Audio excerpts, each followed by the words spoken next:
اور سب دوست ان سے کیوں چلے گئے؟ سب دوست ان سے اس لیے چلے گئے کہ اس کی وہ سخت پرسنالٹی کی وجہ سے انتہائی بیٹرنس اس کے اندر تھا، strong like and dislike کے اوپر وہ بلیو کرتا تھا، تو کوئی دوست اس کے پاس نہیں رہا، بلکہ سب اس سے چلے گئے، اور اس کے وہ موت کے ٹائم پہ اس کے پاس صرف لیم تھا،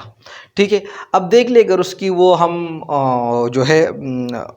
لٹری کنٹریبیوشن کے اوپر ہم بات کر لیں تو Hazlitt wrote many volumes of essays of which the most effective, اس نے بہت سارے ایسیز کا والیوم لکھے، لیکن اس میں سے سب سے افیکٹو جو تھا وہ اس کا نام تھا دا اسپرٹ آف ایج، جو کہ اس نے وہ 1825 میں لکھا۔ اب دیکھیں دا اسپرٹ آف ایج کے اندر اس نے وہ کیا کی، اس کے وہ جتنے بھی اچھے اور مشہور کنٹمپریریز تھے نا،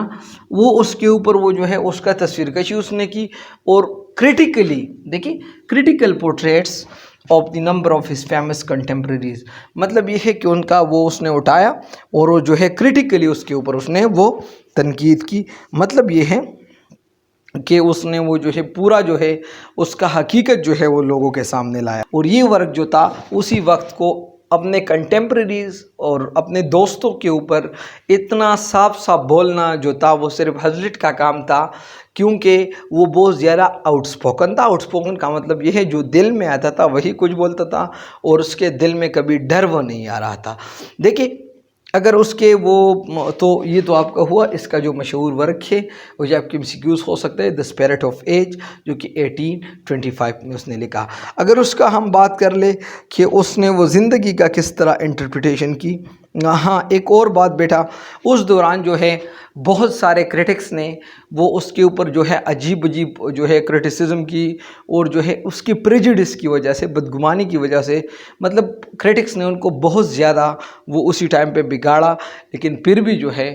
ہی از ورتھ ریڈنگ، یعنی وہ جو ہے اتنا مشہور ہے کہ اب بھی وہ جو ہے ہم اس کو پڑھنے پہ مجبور ہے، ٹھیک ہے۔ نیکسٹ پوائنٹ ہمارے پاس ہے، اب دیکھیں in his interpretation of life, اب وہ لائف کو کس طرح انٹرپریٹ کرتا تھا۔ یاد رکھیے گا وہ جب بھی کوئی چیز کو انٹرپریٹ کرتا تھا وہ ایسا سرفیس پہ نہیں جاتا تھا، بلکہ اس کے بیک گراؤنڈ اور اس کا بنیاد پہ وہ جاتا تھا، ایسے وہ نہیں چھوڑتا تھا، ٹھیک ہے نا۔ اور جو ہے اس سے وہ پھر کیا کرتا تھا، وہ اس سے وہ چیز اٹھاتا تھا اور وہ چیز پھر لوگوں کے سامنے لاتا تھا جو مین چیز اس کے اندر تھا۔ اگر ہم ایز اے ہول سٹائل کے اوپر بات کر لیں کہ ہیزلٹ کا سٹائل جو تھا وہ کیسا تھا، تو اس کو تو آلریڈی ہم نے بتا دیا ہے کہ اس کے اندر آپ کو فورس نظر آتا ہے، برائٹنس نظر آتا ہے، انڈیویجویلٹی آپ کو نظر آتا ہے۔ دیکھ لیں اگر ہم اس کے وہ زندگی کی سٹائل کے پورے جو ہے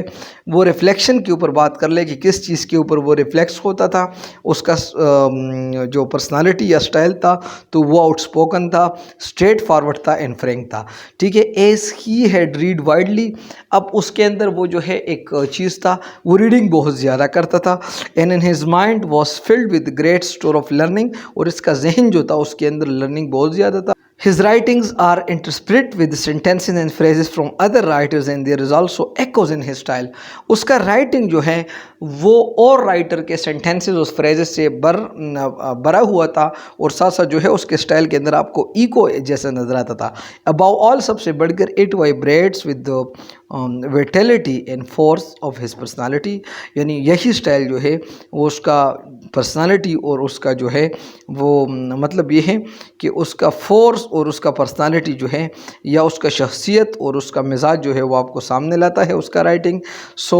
ہی نیور لیپس انٹو ڈلنس، اور اس کو آپ ریڈ کرتے ہوئے آپ کبھی بھی ڈلنس کا شکار نہیں ہوں گے۔ مطلب یہ ہے کہ وہ ریڈنگ اتنا زیادہ کرتا تھا کہ اس کا ورک جو ہے یا اس کا کوئی کام آپ کو ٹائرسم نہیں لگے گا، کیونکہ وہ اس کے اندر بہت زیادہ عقلی اور بہت زیادہ مختلف اور زبردست سینٹینسز اینڈ فریزز موجود ہیں۔ بیٹا آج کا یہ ہوا ہمارا لیکچر، کوئی خاص تو نہیں تھا لیکن پھر بھی جو ہے اس کے اندر ایسے پوائنٹس ہیں کہ ہمارے MCQs ہو سکتا ہے۔ تو بیٹا انشاءاللہ